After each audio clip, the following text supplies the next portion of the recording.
Hello and welcome to the first module of creating a stylized dungeon environment. In this module we're going to be creating the final models for our dungeon environment in Maya.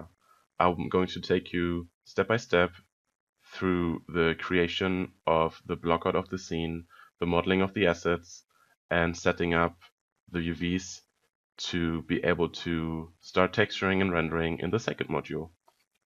In this module, I'm going to be showing you how to lay out the scene in Maya, how to create the blockout, and then I'm going to take you step by step through modeling the pillars, the door, the wall pieces, and setting up the walls and the floor for creating tileable textures.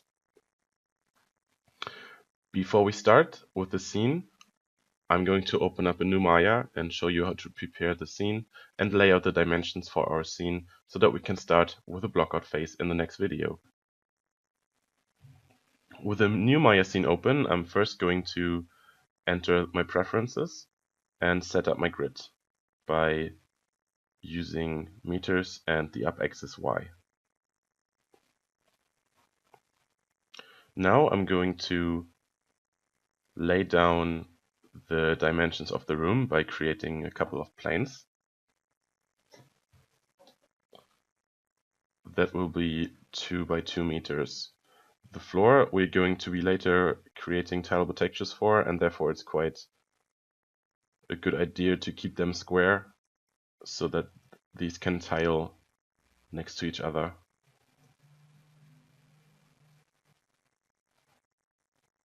I'm going to lay out these planes in a 6 by 4 grid that I'm going to create by these. So I have a width of the room which is 6 2-meter panels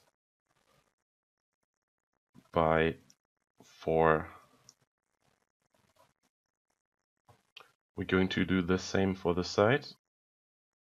Just placing a few of these here.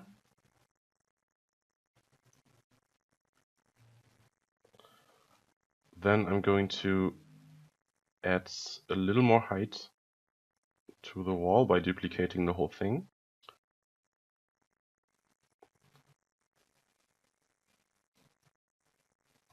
Take the pivot to the bottom of the second panel. I'm going to freeze the transformations so that these are clear. You can always freeze the transformations by going into Modify and Freeze Transformations.